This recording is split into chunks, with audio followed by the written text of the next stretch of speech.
YouTube, welcome back. This is the day one video of something very special that we're doing along with Dread. We are playing multiplayer in Last Epoch. So it's patch 1.1. It's kind of the downtime of the patch. Not too much is going on, but multiplayer is apparently fine in terms of like connectivity and bugs and whatnot. So if it exists in Last Epoch, I should have an opinion on it. So let's go play multiplayer and experiment with something. So at the top of the screen, you'll see some interesting information. We say it's a fresh start. These are 2 fresh Steam accounts. This is basically group SSF. We have no gold, no currency, no nothing, no stashes, no characters, and we are playing CWF together for about 1 day now. We're looking at level 79. We just did our first Harbinger walking into empowered monoliths. So the intent of this multiplayer exploration here is not only to take 2 great builds that taste great together and play the best builds in the game. That's boring.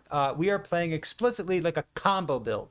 So this is like a duo setup. You could play this with your buddies, with your friends, and it's not going to be the best thing in the game, maybe, but it feels really good right now. And the biggest takeaway that I want to tell you very early in the video is that this is fun. This is so much fun. The multiplayer aspect of the game, not having lag or connectivity or 5-minute loading screens, feels good. I'm enjoying it. This particular setup for our duo playstyle, being in Discord together, talking to each other on stream, has been very fun as well. So that has been great. So the duo setup that we got going on here is interesting because it means we get to gear in different ways, spec different nodes in our skill trees, take our masteries in different ways because we're playing kind of a combo build. Dread's idea for this was to take Bone Curse. Bone Curse is a acolyte skill that says whenever a cursed enemy is hit, they receive 20% of Dread's spell damage, and then Bone Curse has 20% effectiveness of auto damage. So it's very low damage. It's balanced around the skills that exist in acolyte, but it's not balanced around multiplayer. So the idea is take Bone Curse, and he can juice up his Bone Curse as much as possible, and I will play something that does a whole bunch of small hits, which is very, very exciting.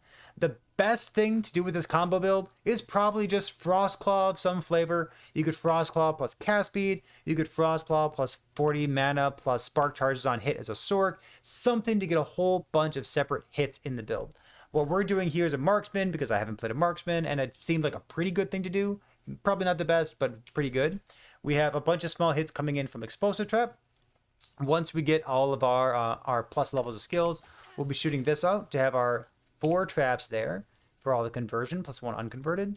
We will have the chance to shoot again with Trap Sprinkler. So it's only a 90% chance right now, but it should be 100 soon. And then we have extra spark charges. So this should be a 60% chance of spark charge, which for each of those, which is doubled from trap sprinkler, so that's pretty good. And then we also have detonating arrow. Detonating arrow tendrils no longer shotgun on single target, but the explosion still does, but the explosion only happens 15% of the time because we're taking this mana arrow node here.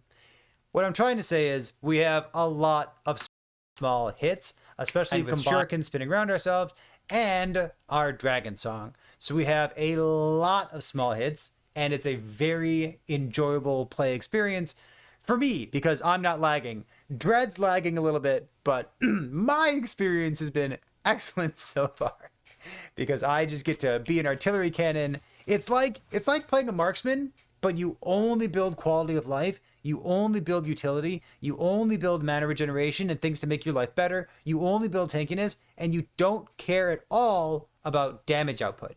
Because all the damage output of this particular piece of the combo comes from Dread's build. And all I do is have good mana and have good coverage, which this particular build does really, really well. There's not too much else to say about it so far. We started this particular combo of like Bone Curse plus things that hit very early on.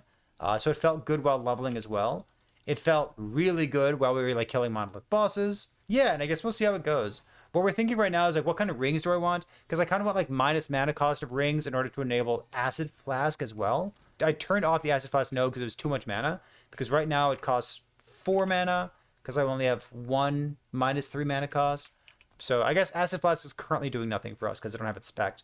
But what I'd like to have is like -3, -5, or maybe just a -5 over here. But I just tossed this ring on because it generates a 2,000 ward for me right now which is really good for level 79 marksman. So we're just kind of figuring things out as we run along. But again, what's nice is that I can experiment with so many different things, and I don't need damage because I can just rely on Dread's component of the support. We're both kind of supports, aren't we? Dread's component of the multiplayer build combo for the damage. So is he the supports? He's cursing things, but he's also all of my damage. Am I the supports because I'm the one who like hits everything and I cause his leech to happen as well? So I'm kind of like a leech support. I don't know who's the support. It feels like a real combo build and it's very enjoyable to play. So that's the day one update. Hopefully this is exciting for you. If you've played something like this in the past, like an actual factual hybrid build, let me know because we're interested in doing more of these in the future. It's been fun so far, but I'll let you know in the future how it goes too.